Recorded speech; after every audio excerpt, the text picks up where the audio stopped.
Hello, friends. Welcome to my Alternative Wisdom Summit. I'm your host, Pamela Davis, and I am an investigative transformationalist, which for those of you who are not familiar with that term, and you probably are not, all this means is that I'm always on the lookout for unique information and powerful strategies to help you live the life you dream of. I was born with a ferocious curiosity, and at a very young age I began pursuing what you might call uncommon interests. I've devoted much of my life to the exploration of great wonders and mysteries, and I've been fortunate to be able to work on amazing projects around the world. Projects like psychic archaeology, consciousness studies, research into life after death, and I've seen the exciting transformation that can actually happen when people find the doors of understanding opening up in their lives. I've actually experienced this excitement in my own life, and time and again I've witnessed transformation in the lives of others, which is why I'm here with you today, inviting you to join me and go through one of those doors right now. However, before we get started, there are two items of procedure that we need to cover. First, in order for you to get full benefit of this interview, please browse to Dr. Joe Rubino's page. And you do that by typing into your browser address bar www.alternativewisdomsummit.com/self-esteem. You'll know you're on the right screen when you see the words Dr. Joe Rubino and you'll see the photo of our guest. There are multiple things you can do on this page, but right now all I want you to do is locate the box for audience comments and type in the geographical location where you're viewing from, because we'd love to know that.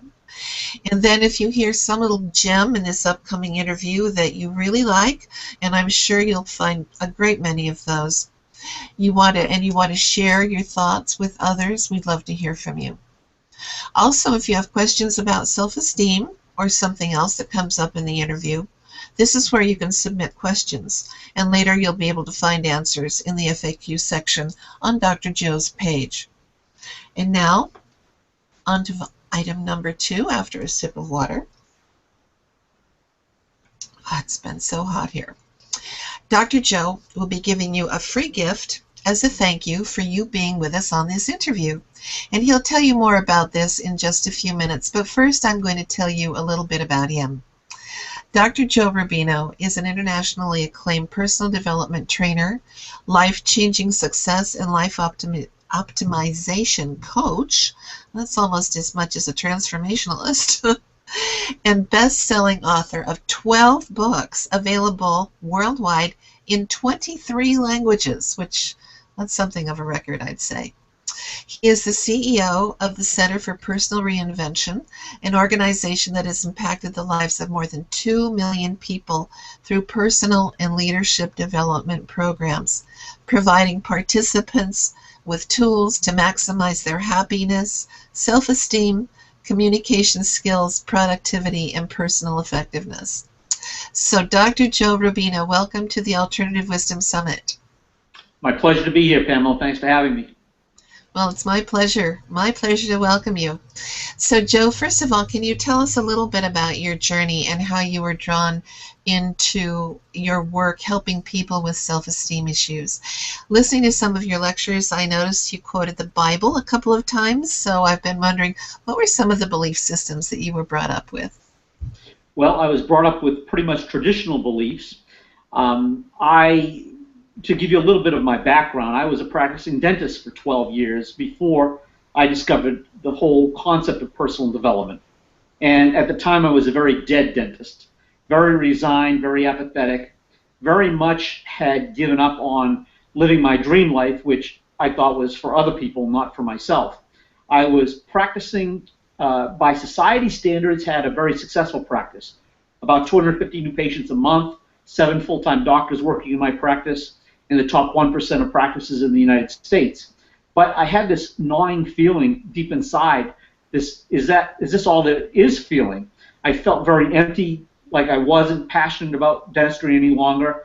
I had neck and back problems that were constantly bothering me within my daily practice. But I didn't believe in myself. I had very little confidence in my ability to do anything other than dentistry. Many of my friends told me I couldn't lead 3 people in silent prayer.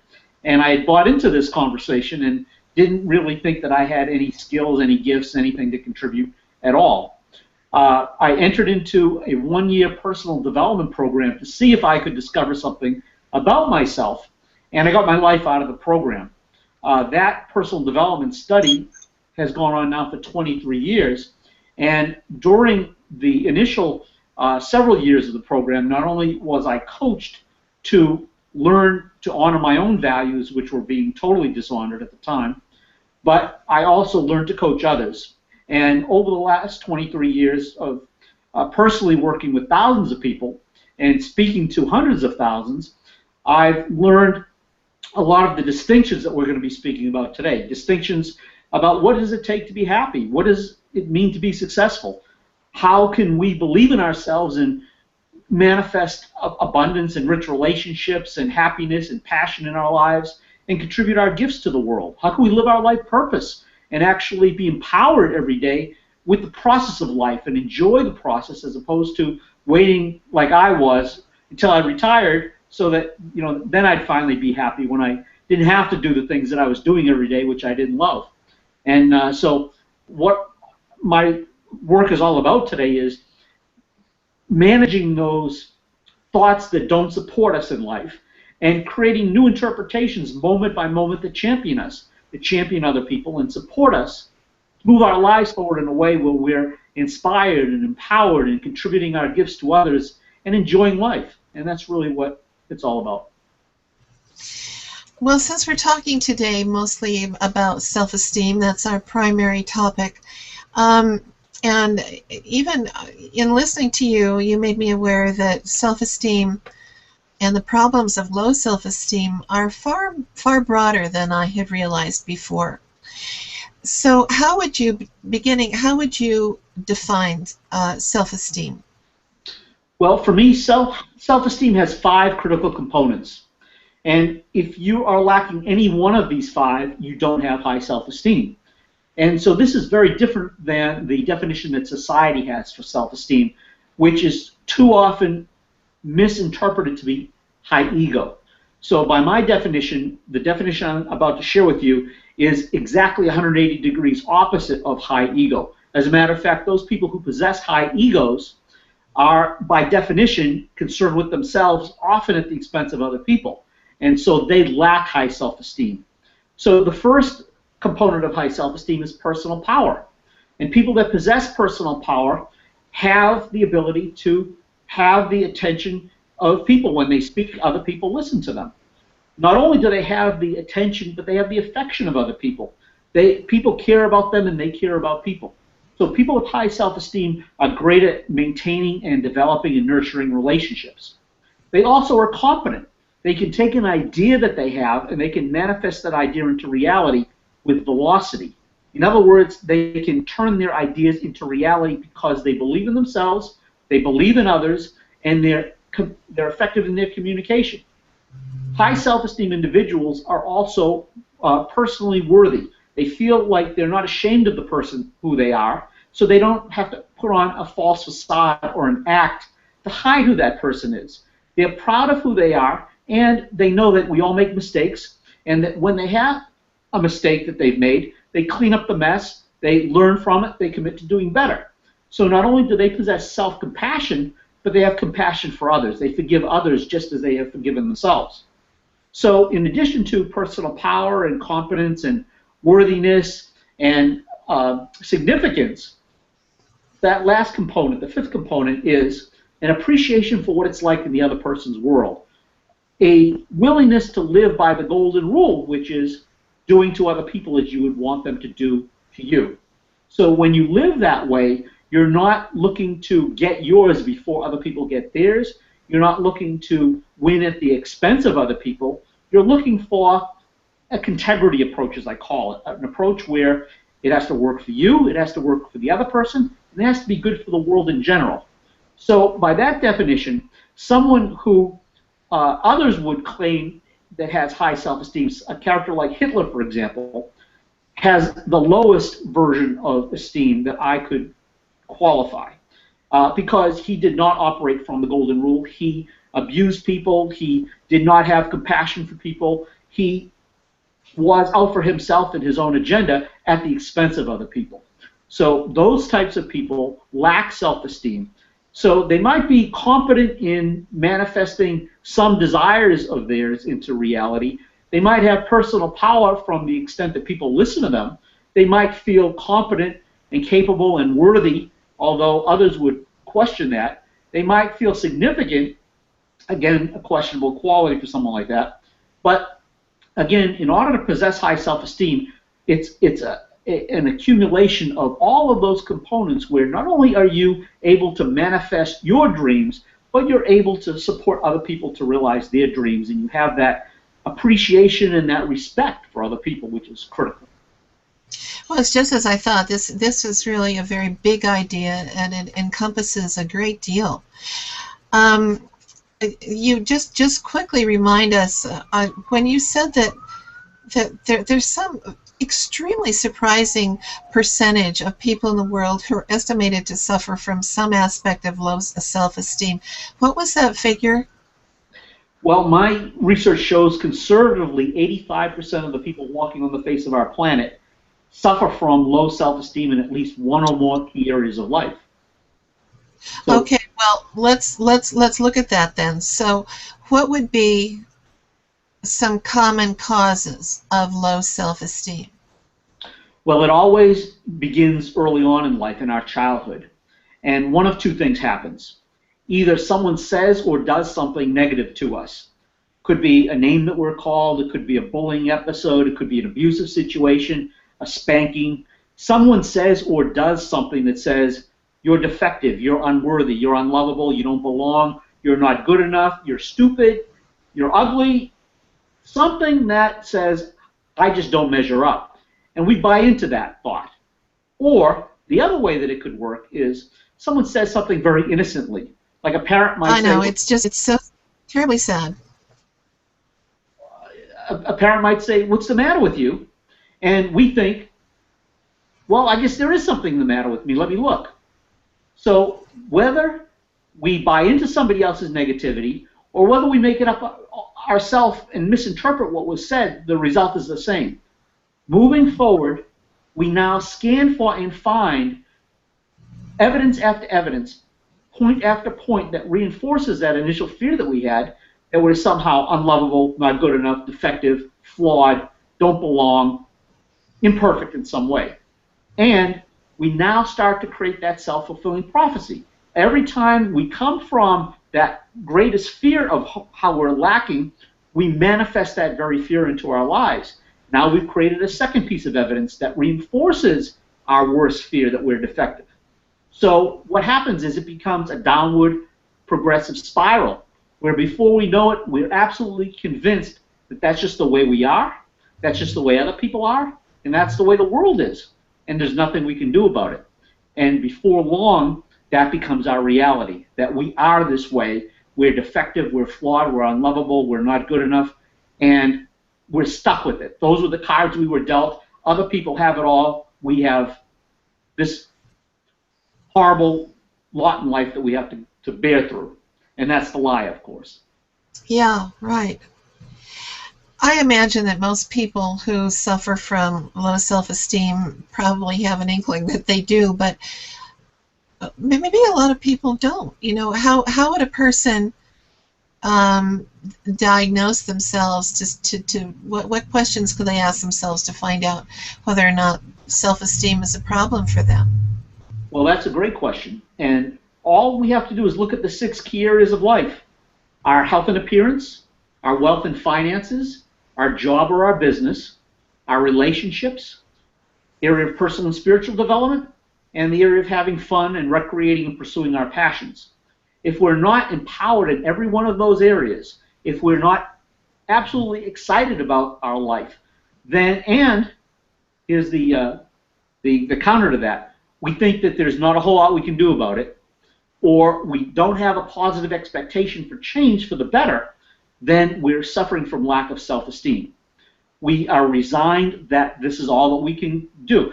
We're unhappy with our appearance, and there's nothing we can do about it. We're unhappy with the amount of abundance we're creating in our job or our business, and we think that we're limited there. We suffer from broken or strained relationships, nothing we can do about it. We're not having any fun, but we're constantly depressed, so how can we have fun?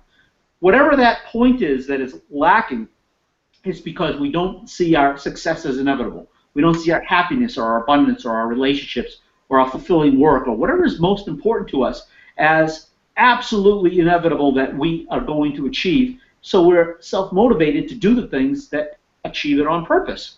So if you ask yourself, if you had a magic wand and you could wave it over your life, is that version of your life any different from the version you're currently living?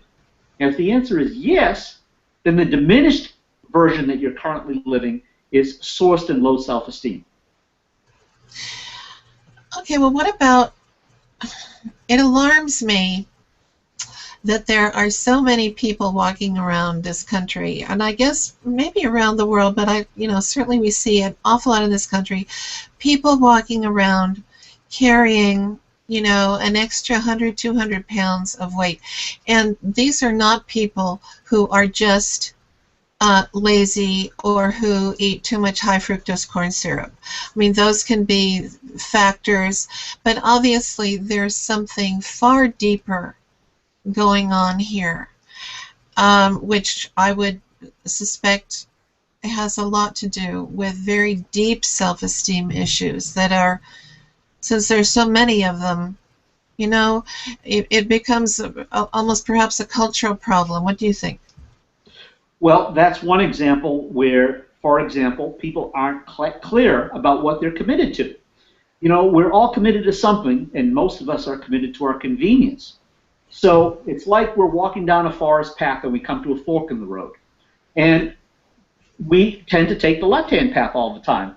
So, for example, if you suffer from being 100 pounds overweight, your diet probably is deficient in a lot of ways. You probably don't exercise. You probably do a lot of unhealthy behaviors that cause you to be unhealthy and overweight. And this has spiraled out of control for you if you're 100 pounds or more overweight, to the point where you've probably resigned yourself to the fact that that's just the way I am. It's my metabolism, or there's not a lot I can do about it, or I'm not going to worry about it. There's more important things than how we look. And those are all legitimate possibilities.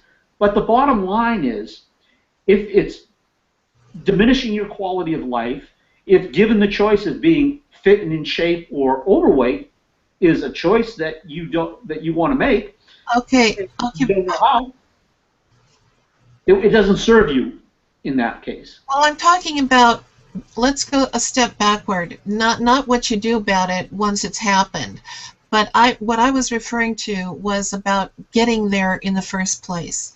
That people find themselves in this sad and depressing condition. There's something wrong with the path that got them there in the first place, and it's more, I'm quite certain in my own mind, it's more than physical components having to do with this.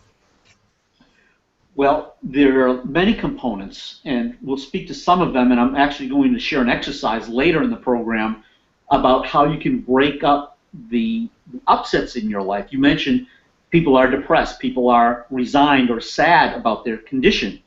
Well, that state of mind is a justification for keeping that condition in place. Now, how could that be? Well, when we are resigned to sadness, when we are addicted to depression, we don't like being depressed, but we get a contrary benefit out of being depressed. For example, we get to feel sorry for ourselves. We get to evoke the sympathy or the pity of other people. We get to avoid responsibility for our actions. We get to be right about something, that we're not good enough, or that we're dealt a lousy genetic hand, or something that allows us to keep it in place. And so we adopt the victim status. And as victims, it's not my fault. It's not my fault. I didn't do that. It's somebody else's fault or circumstances beyond our control. And so what happens is, when we let something spiral out of control, let's say someone develops an obesity problem where they're 100 plus pounds overweight for longer. Typically, what happens is they choose things that are most convenient to them in the moment. Maybe that looks like the Big Mac over the salad.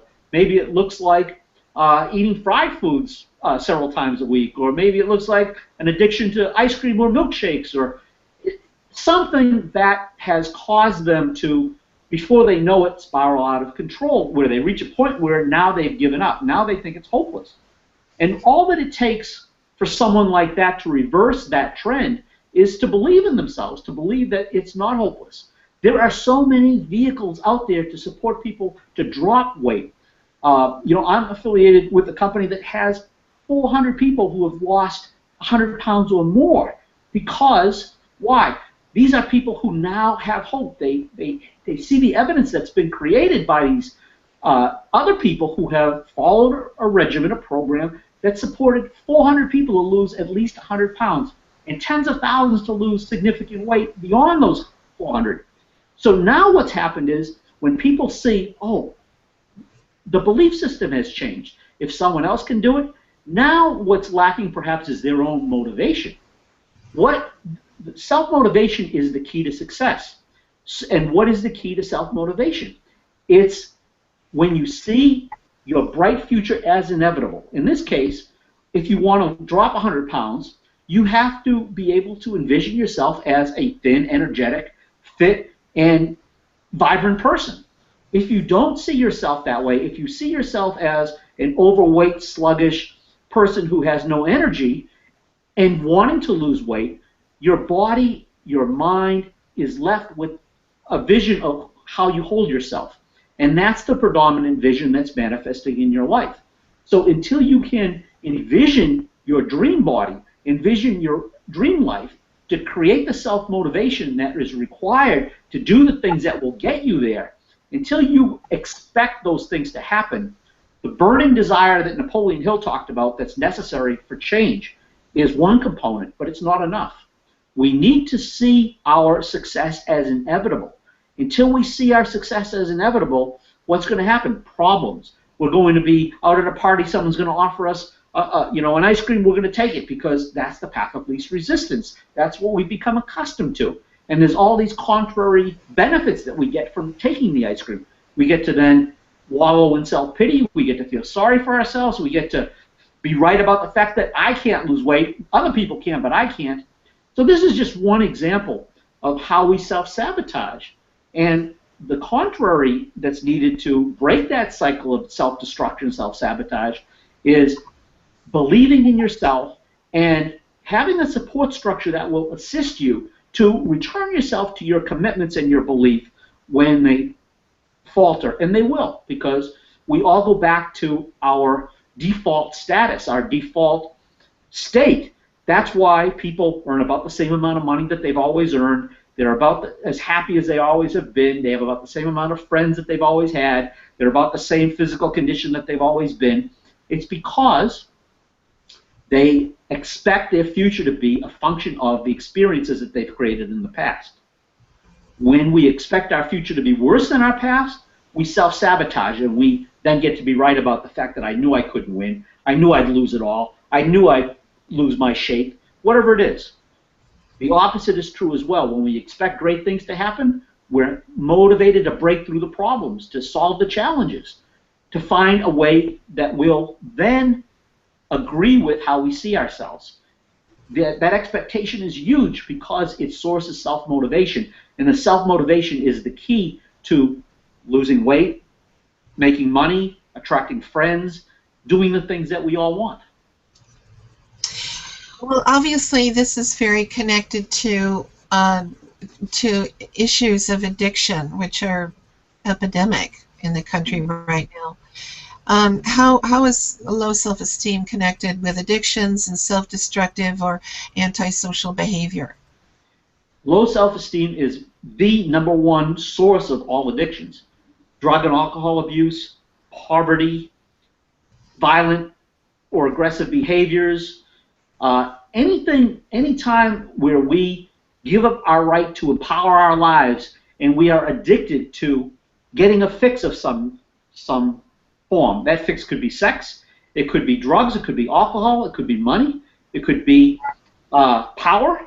There's lots of addictive fixes that we substitute for happiness. Why? Because we think that they're a pathway to happiness. And what we don't get is that they're a way to numb out. They're a way that we can forget temporarily about how we hold ourselves. So when we don't hold ourselves as magnificent, as powerful, as lovable and loving, we don't hold ourselves as abundant and capable of being a great friend and capable of having a dream job, capable of just living a joyful life, what happens?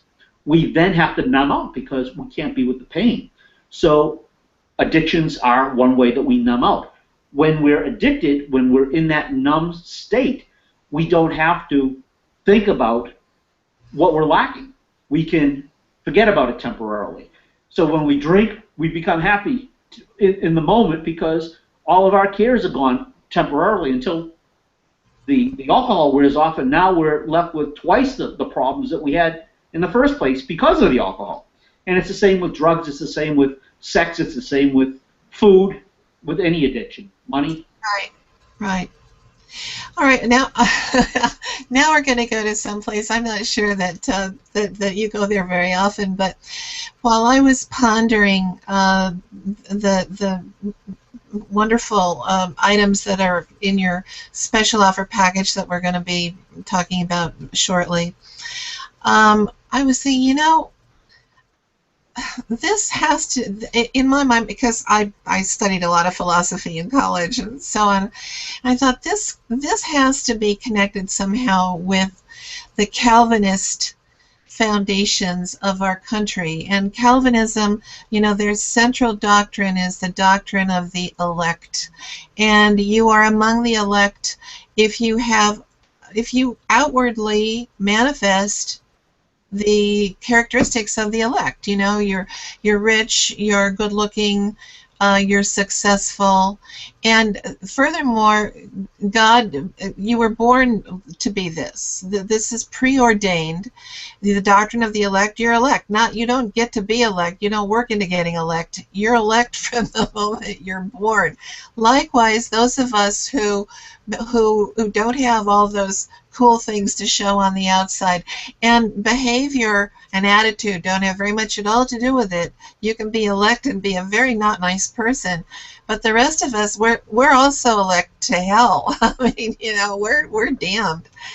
And this was a huge part of this was the philosophy that our pilgrim forefathers brought with them. Those door guys in the black hats and the starched white collars and all of that. Not a very happy lot, I think, for the most part. And so, given that these were our beginnings, I don't see how starting off that way could do much except engender widespread, low self-esteem, because boy, you're born that way. God had it in for you before you could even, do anything. You're a baby. So, as a national heritage, coming out of that and having that underlying our culture, how would doesn't that give birth to generations of people, millions of people with problems of low self-esteem? Yeah, Pamela, the way that I map that onto the reality of the world is that it's an obsession with perfectionism. And what it looks like is that other people in the world are perfect and we're not. Because when we compare ourselves to others, we compare ourselves to athletes and we're not as physically fit or as athletic as they are. We compare ourselves to TV stars or to movie personalities. We're not as good looking. We're not as charismatic. We don't have the looks or any of the capabilities that they have.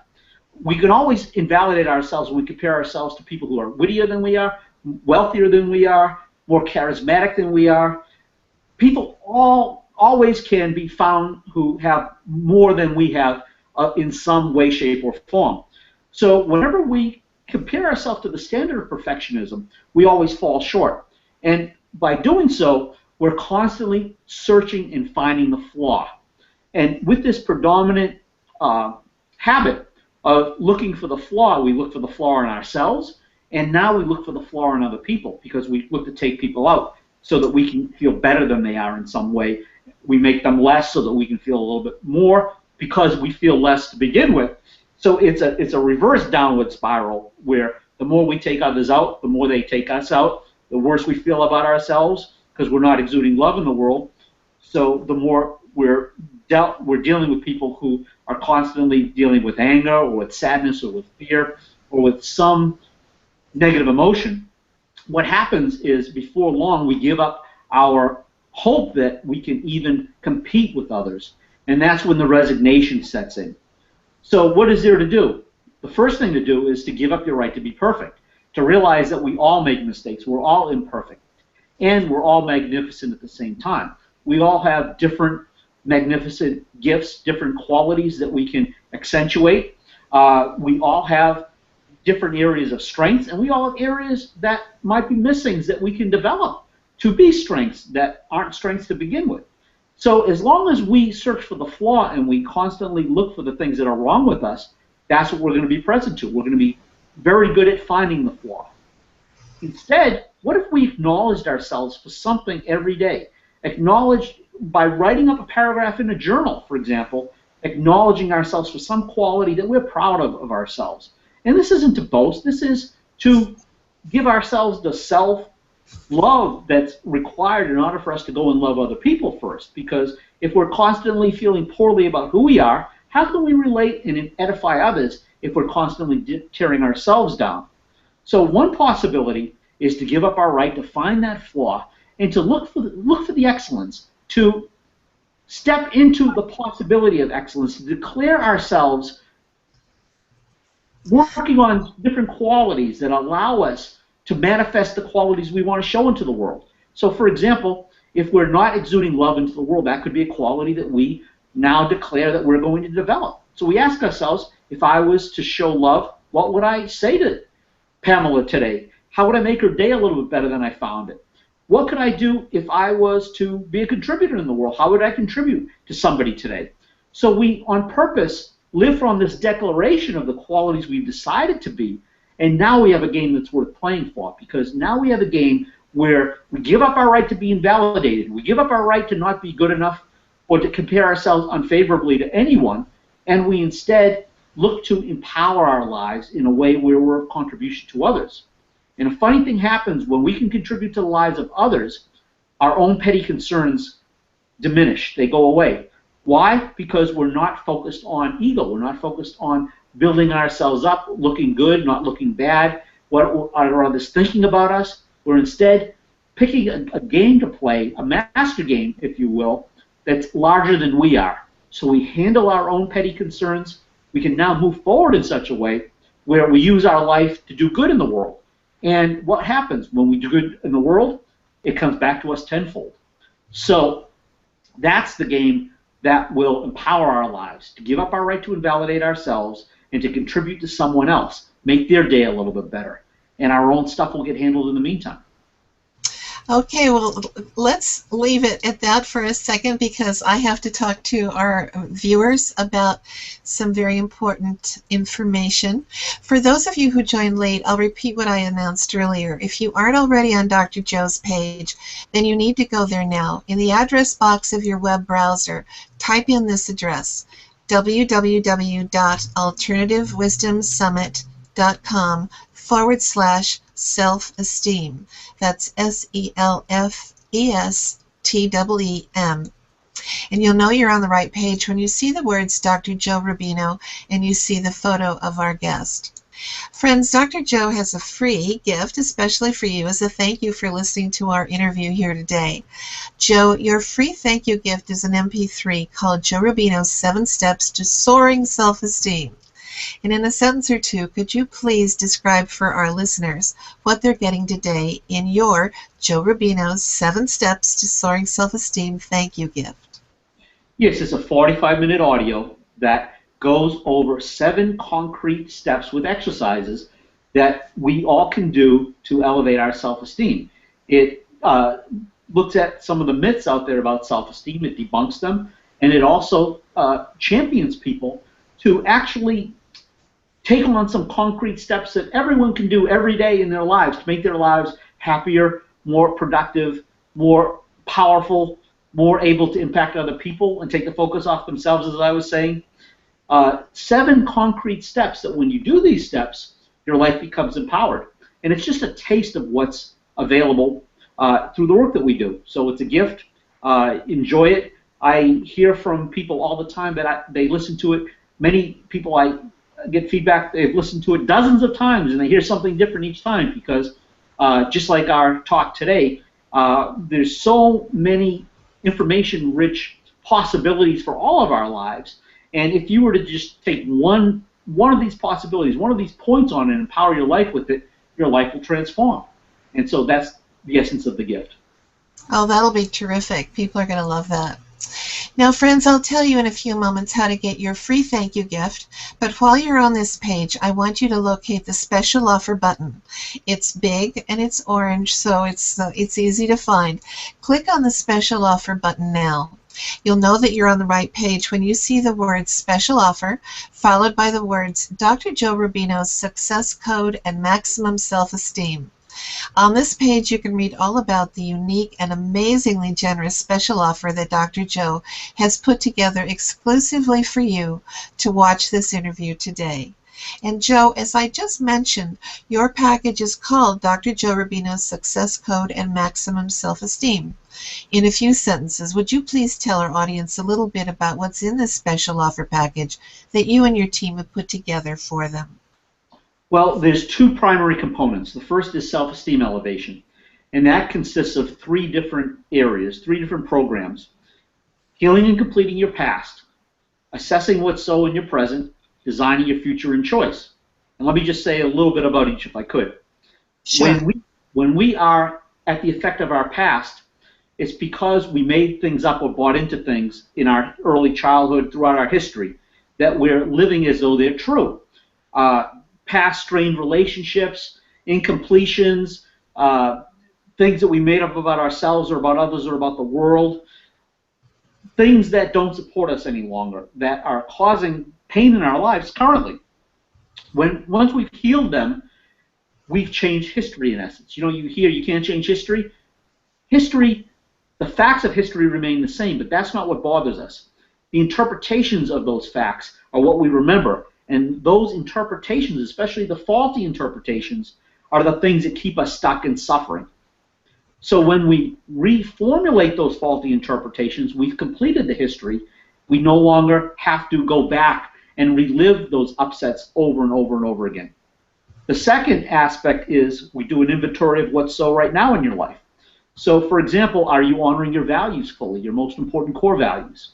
Values are the fabric that form who we are at our inner core. And when the threads of that fabric are pulled, when our values are dishonored, we shut down in our communication. We become angry. Life doesn't work. We're depressed. We don't know why. It's because our values aren't working. That's what happened to me as a dentist for so many years, not honoring my most important values. That's why I wasn't having any fun, why I wasn't enjoying life, even though I was making a lot of money. So, what are your life rules? What life rules do you have that need to be honored in order for life to work optimally for you? What is your life purpose if you declared a life purpose? And are you living it? Because you're either living it or you're not.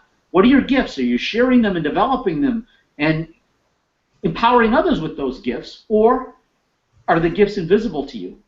Are you empowered to manifest your dream vision? Or are you just going through the motions in apathy, doing the best you can?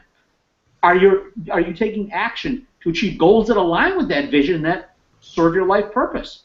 Or, again, are you just at the effect of whatever life gives you? So assessing what's so right now gives you a very detailed roadmap so that you can now move on to the third element, which is creating your life in choice. When you can create a vision of your dream life, you're empowered. That vision incorporates all 6 key areas of your life that I mentioned earlier. It also empowers you to take that magic wand you were given at birth that you forgot that you had, wave it over your life, and realize that you can manifest your dreams in every way. And so the success code portion of the program consists of about 50 or so core principles, complete with exercises that when you map them onto your life will transform.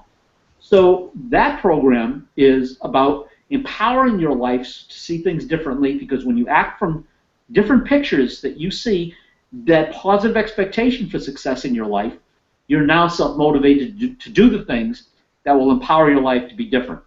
So you elevate your self-esteem, you learn the communication tools, the tools that empower your life, and this isn't just about information. They're all complete with exercises that when you map the exercises onto your life, you see things differently. And when you see things differently, things change. So this is really the most complete transformational program I've ever done. And if you're up for reinventing your life in a way that empowers you, that you can have it all. You can have rich relationships, abundant wealth in your life, you can have fulfilling work, you can have fun and pursue your passions, you can explore your life purpose and manifest it in the world, you can develop your gifts, you can just have a great time enjoying the process of life.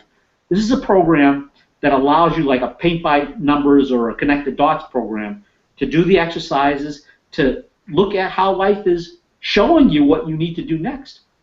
So that new doors will open, you can walk and run through those doors and empower your life in a way where you give up your right to be a victim, and you now have a positive expectation for great things to happen, and then you realize that expectation just by following through on manifesting these principles into the world. And that is how the whole law of attraction works in your life, by making large the things that you want to make large, focusing upon them, and giving off energy that's conducive with attracting the things that we want. Yeah, well, and running through those doors is what this series is all about, so you're definitely in the right place. Friends, if you'd like to take Dr. Joe up on his special offer at this exclusive and fabulous 90% discount, and believe me, there is so much in here that you just won't believe what a generous offer this is. And if you want to take it up, 90% discount, scroll to the top of the screen and click on the Add to Cart button. The rest is easy. Just fill in the form and click on the Submit Order button. And remember, in a moment, I'll be telling you how to claim Dr. Joe's free gift just for choosing this interview. So, Joe, let's get back to some questions here. I'm still, I'm like a stubborn bloodhound. I'm still on the trail of how this all happens in the first place. I know from my own experience, I was not a great athlete, but there were a few different sports that I did very well. However, as soon as the situation became competitive, I was out. I completely lost interest. I felt that the emphasis on competition in our culture, I think, tends to make so many people feel less than. I mean, I enjoyed doing what I did just because I enjoyed doing it. But if I had to be, if I had to beat somebody else, or I had to get all nervous because somebody else is going to beat me, I thought, oh well, just let's go on to the next thing. What do you think about competition? Well, for some people, they thrive on competition, and competition brings out the best in them. And for others, like you're mentioning, competition is a win-lose scenario where if you're focused on the losing aspect of things, then you can't be with losing, so you can't be with winning. So it wasn't that. It wasn't that. I didn't even if I won, I didn't like having to make somebody else feel bad that they lost. It didn't matter. Well, the paradigm in our culture is that it's a zero-sum game, and that for someone to win, someone needs to lose, and that's the lie. So you're absolutely right in the fact that you can be a great athlete, you can excel without the need to lose. It doesn't have to be a competitive downside to participating in sports or to being athletic. You can do lots of different things that allow you to be your best without playing that game if you so choose. But right now in our culture, there is a paradigm that that's the way sports are, and that if you want to play in that paradigm, if you want to play in organized sports, There are winners and there are losers, and that's part of the way it's structured. So you have a choice. You can either play that game and give up your right to invalidate yourself. If you lose, you can play for the gold ring, for the brass ring, and do the best you can, and know that your job is not to focus on losing, not to focus on winning even. It's focusing on being your best, giving your best, going out there in the world and just constantly being a little bit better than you were yesterday, today, and a little bit better than you are tomorrow than you were today. So you can empower yourself in any circumstance, whether it's within the structure of a sporting event that's already existing, or you have the right and the option of opting out of that game if that's something you so choose, and picking a game where it's more of a win-win scenario where where everyone wins, where you can empower everyone, and the only way that you lose is by quitting or by giving up on yourself, without trying. So it's really how you hold it and the interpretations that either empower you or disempower you along the way, as I see it. Yeah. Well, this kind of takes us to my next question. I really loved someplace in one of your lectures, you said that rather than labeling problems or obstacles as bad, we should look for the inherent gifts they present to us, which I think is a very powerful and beautiful concept. Can you discuss this a moment? Well, sure. Our society has it that problems are bad and that they should be avoided at all costs. And people that have problems are bad, and we should avoid those people too, because who wants to be with the person that has problems? Now, what that does is it has us not only avoid the problems and the problematic people, but it also has us play small because we can't risk the problems. So what if we saw every problem as a golden opportunity for learning and for growth and for breakthrough? If we held problems that way, not only would we not avoid them, but we could welcome them, we could embrace them, we could declare them. So what if we went about our day, every day of our lives, declaring a problem? Excuse me. And the way that we declare the problem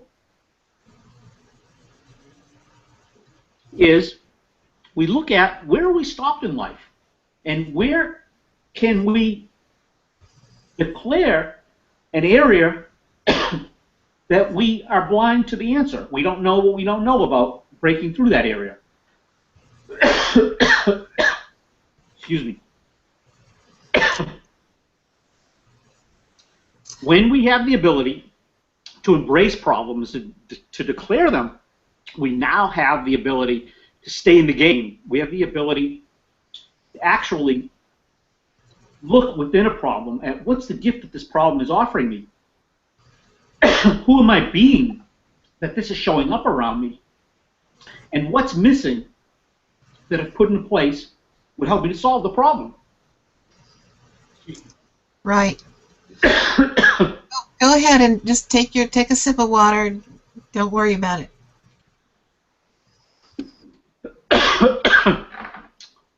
Are you okay now? I think it's a sign I'm talking too much.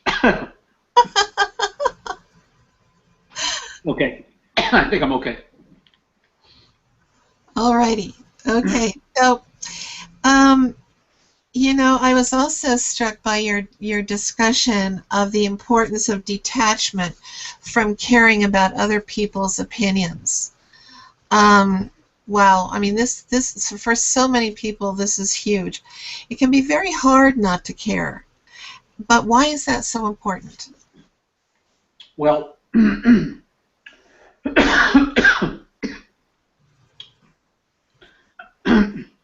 as long as we are attached to an outcome, we have very little room to maneuver.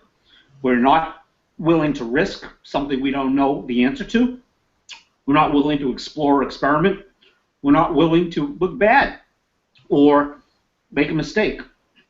And as a result, that attachment to a result gives us very little room to be powerful. So the whole non-attachment concept is about giving up our right to be attached to the results. we can instead focus on the actions. We can focus on qualities we're developing. We can focus on being our best, as opposed to not allowing ourselves the room to fail. Failure is always an interpretation, and it's always an optional interpretation. There is no failure as long as we're learning and growing, and we've had insights and breakthroughs along the way, and we've enjoyed the process. There are three elements to accomplishment. One is producing a result. The second is personal development must occur.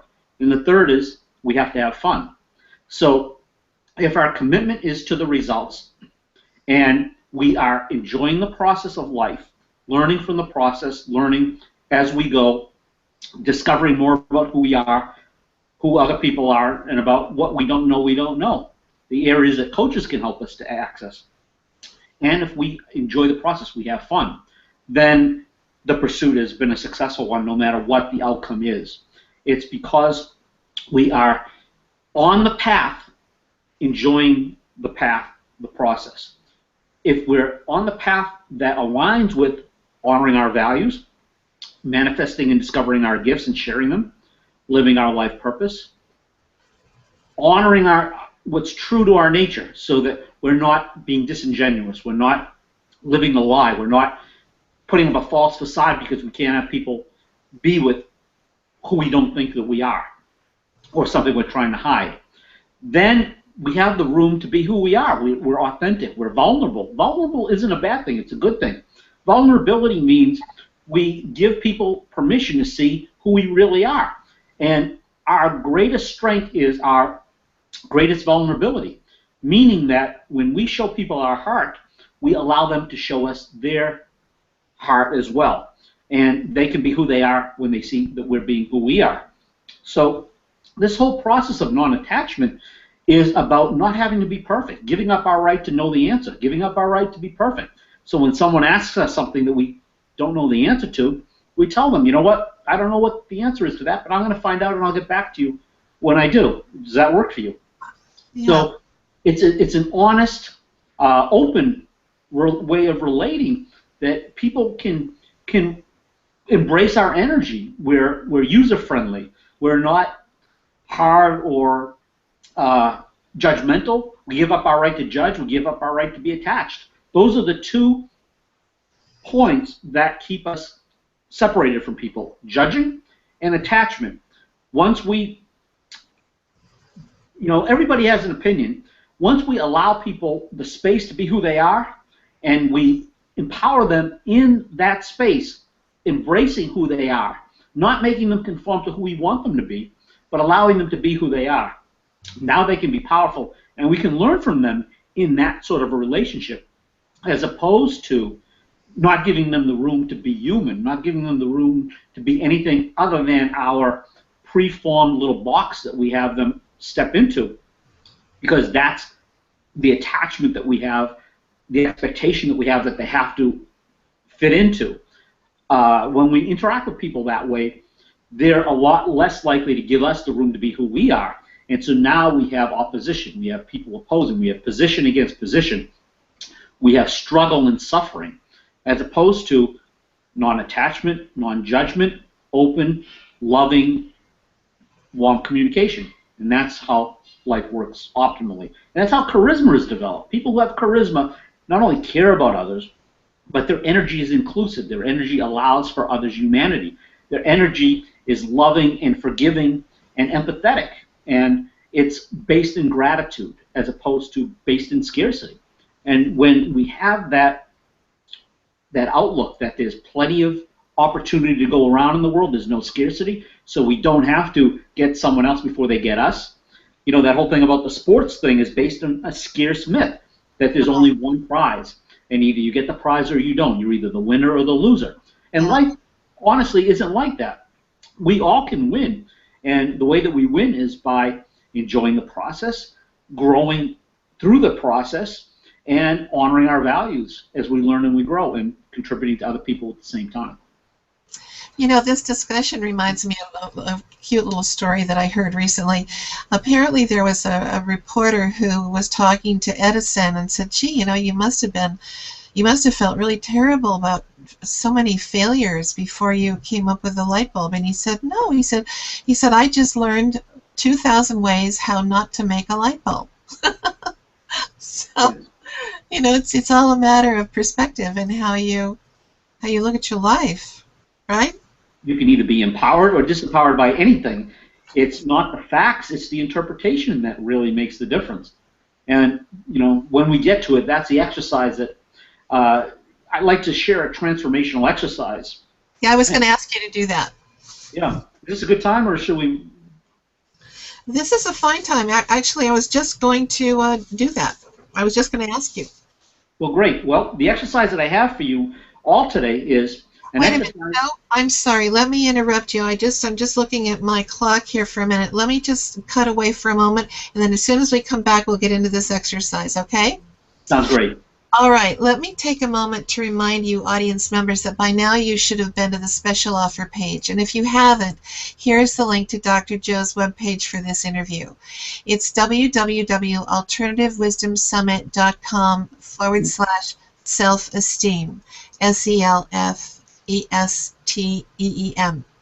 And on this page, look for the special offer button and click on that special offer button now. Okay, now on this special offer page, you can read all about the exclusive special offer that Dr. Joe has generously put together with so many wonderful items. For example, look at item number 3, Design Your Compelling Future Deliberately. In these 2 MP3s, Dr. Joe explains how to gain key insights essential for designing your life step by step according to your conscious choice. So this is important, how you take charge of your life and design it. And here you have all kinds of tips from Dr. Joe on how to do that. You'll find out what holds so many people back from realizing their ideal lives, and you'll discover very special, specific strategies to assist you in envisioning and planning your ultimate goals, future achievements, and dream lifestyle. And this is just one of the very special items Dr. Joe is including in this fabulous special offer, and there is so much more. If you want to treat yourself to something really special, really healing and powerful and out of the ordinary in your life right now, you will love everything in this special offer package. So go ahead, take a look, and take advantage of Dr. Joe's special offer at this exclusive and very generous 90% discount. Then click on the Add to Cart button now. The rest is simple. Just fill in the form and click on the Submit Order button now. And now, Dr. Joe, let me get back with you and let's experience this exercise you were just starting a moment ago. Well, thank you, Pamela. I'm going to share with you I have about 50 or so of these types of exercises. And here's one of them. And if you just take on this one exercise alone, your life will transform. I guarantee it. So here's the exercise. It's keeping an upset journal. An upset journal is every time you are in an upset, this journal will support you to identify the different components that have led to the upset and will allow you to create a new interpretation that empowers you. So let me give you a little bit of history first. We all are addicted to one of 3 reactive emotional states. They are typically a form of anger, sadness, or fear. So if you look at the state of the world today, most people are addicted to anger. They respond with indignant anger or with frustrated anger or with rage or somewhere in between. That's an addiction. It's like a heroin addiction. People will do things just to be angry so that they can be better than someone else. They can control other people. They can avoid being dominated by them. They can be better than someone. They can use force to get their way through anger. For many people, that anger isn't acceptable, and a lot of people stuff the anger. So for that section of the population, many people are addicted to sadness. There are something like more than 280 million people walking on the face of our planet who are clinically depressed. These are people who are addicted to sadness. They will scan and find interpretations, situations, people attracted into their lives that make them sad. Why? so they can be a victim. They can feel sorry for themselves. They can evoke the pity and the sympathy of other people. They can avoid responsibility for becoming happy. They can keep the status quo in place and have a little pity party for themselves. They don't like being depressed. It's addictive, like heroin addiction. So much so that their brain chemistry changes. People who are chronically, clinically depressed typically have this addiction to sadness, and they're not aware of it. The third group are people who are addicted to fear. These are people who worry all the time. Research shows 22% of the population of women are addicted to fear. 16% of men are addicted to fear. These people scan for and find reasons to worry. Doesn't matter what it is. Could be the economy, it could be a terrorist attack, it could be the weather, it could be losing their job. They will find something that will keep them on edge. They will marry someone who keeps them on edge. They will find a job that they are close to losing. They will put themselves underwater in a home just so that they will be right on the edge of losing it. Why? Because they don't like being afraid, but it's their addiction. So they attract things that allow them to keep that addiction in place. Most people are totally unaware that they're addicted to anger, sadness, or fear. It runs their lives. It determines who they attract into their sphere of influence, their friends, their surroundings. So here's the exercise. As you keep an upset journal, you now can, every time you're in an upset, the red flag that identifies the upset is the emotional reactive state. So when you ask yourself, what is my predominant mood? What is my predominant reactive state? What is the reaction that I'm feeling in an upsetting situation? Is it a form of anger, sadness, or fear? Identify what flavor it has to it. Is it indignant anger, frustrated anger, raging anger? Is it depressed sadness? Is it forlorn, hopeless sadness? Is it worry, or is it abject fear? So to the extent that you can identify the flavor of your chronic upsetting state, you can now recognize when it surfaces. In the time of an upset, determine, what did someone say? What are the facts? What did they say or did they do? These are the facts, as though you were reporting for an objective newspaper. What gave you your interpretation typically is the interpretation that you created based upon what you made up about what happened. So you became angry or sad or afraid based upon the meaning that you gave to what someone said or did. So how do we release the interpretation? How do we release the emotion, rather? How do we create a new interpretation that keeps us in relationship with people and allows us to empower our lives instead of being in an upset? So record the upset. What is the predominant emotional reactive state? What did someone say or do? What interpretation did you give what someone said or did? And write this all down in your journal, which is a loose-leaf notebook or a paper or a spiral-bound notebook or your computer word sheet. So write down interpretation, new interpretation. But before you can create a new interpretation, you need to ask yourself, are you willing to give up your right to be in your mood, angry, sad, or afraid? These moods are addictive, and many times we know that we're in the mood, but we are more intent on being angry or sad or afraid than we are with making life work optimally. So we need to give up our right to be angry, sad, or afraid. Release the emotion. Are you willing to give up your right to be angry? Are you willing to give up your right to be sad? Are you willing to give up your right to be afraid? If the answer is yes, and oftentimes it'll be no, but if it's yes, then count backwards from 5 to 4 to 3 to 2 to 1. Taking deep breaths in between each number, release the anger, release the sadness, release the fear. Now create a new interpretation that allows you to be empowered in that moment. And then take action that's 180 degrees, contrasting whatever it is that would shut you down, that would keep you stopped, keep you stuck, and keep you suffering. So let me give you an example. Let's say that your predominant emotional reactive state is like mine. It's indignant anger. So when I was 5 years old, I was at the schoolyard playing as a little kid, some teenagers came by and decided to have a little game of football with me, using me as the football.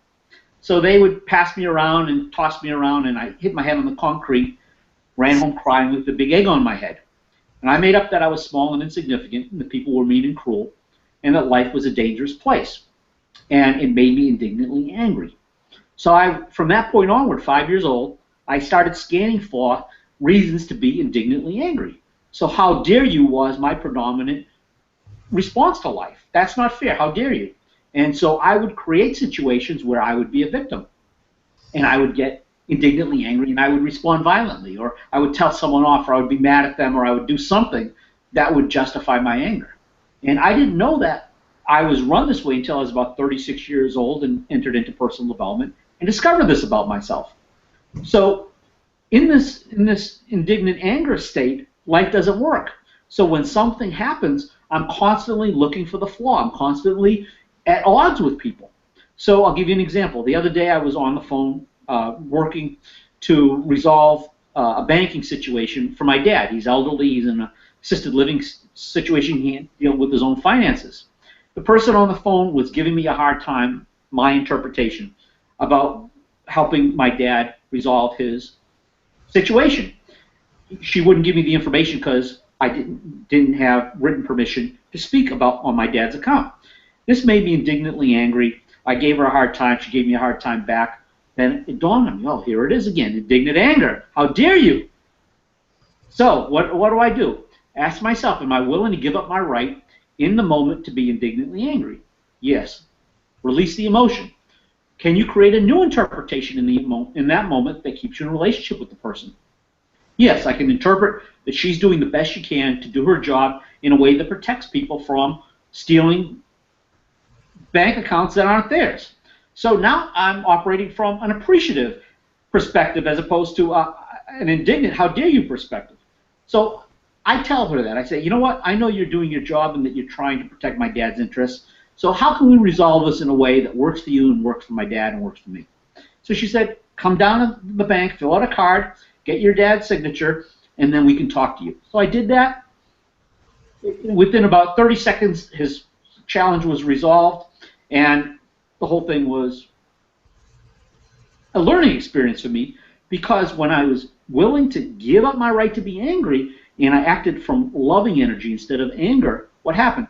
People now gave me loving energy back. They wanted to work with me as opposed to opposing me, because whenever I would oppose them, what happened? They would oppose me. That's what happens. What you resist persists.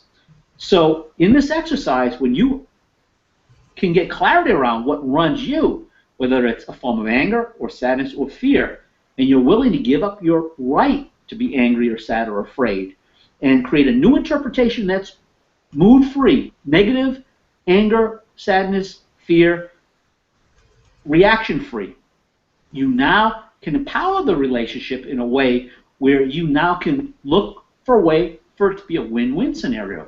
Win for you, win for others, win for the world.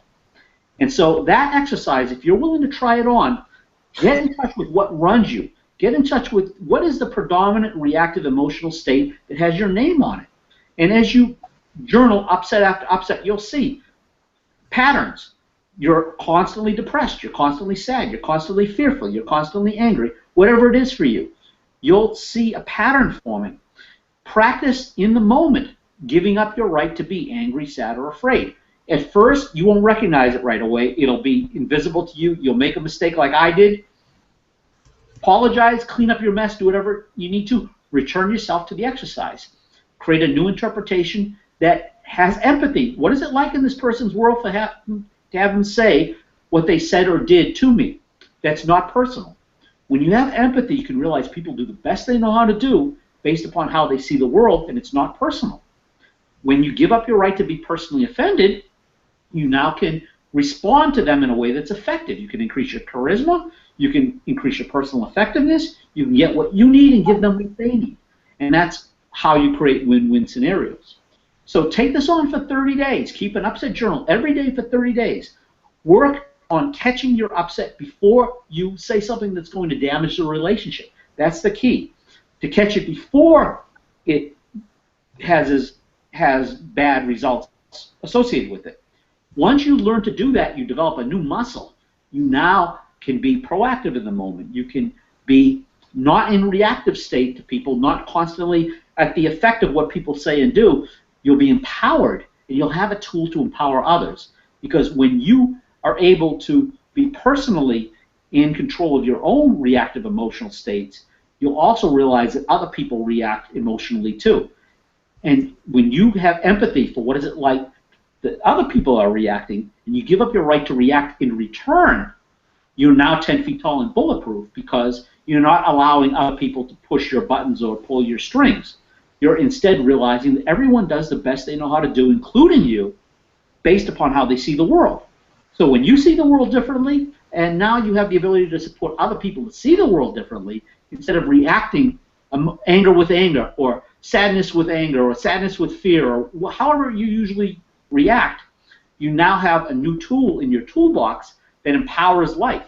It'll increase your ability to get what you want out of the world. It'll make you happier, and it will, if you're willing to give up your right to be emotionally charged in these situations, you'll see it transforms your life.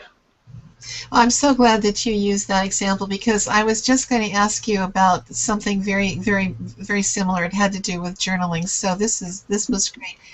But you know, I'm looking and I'm seeing that there is no more time for the several questions that I still had for you, and I'm really sad that I can't, you know, keep on with you. It's just been so interesting and informative. I mean, very enlightening. So I've got to talk to our viewers now. I can't believe that we're out of time, and still, you know, that's just it. We're done. But I have to give some important information. All right, friends, this is how you get your free thank you gift. You need to be on Dr. Joe's webpage, and just in case you haven't seen this page yet, it's located at alternativewisdomsummit.com/self-esteem. And to get the thank you gift, click on the special offer button that takes you to the special offer page. Then scroll down and look for the box with the red dotted lines that has the heading Dr. Joe Rubino's Thank You Gift. Fill in your name and email address, and within moments we'll automatically send you your link to Dr. Joe's free thank you gift. And for you that joined this interview late and missed some of what we talked about, don't worry. We'll be posting the replay in a few minutes, and we'll leave it up for 48 hours. I want to let you be sure to know, if you want to share this free 48-hour replay with a friend, you just need to send them to www.alternativewisdomsummit.com.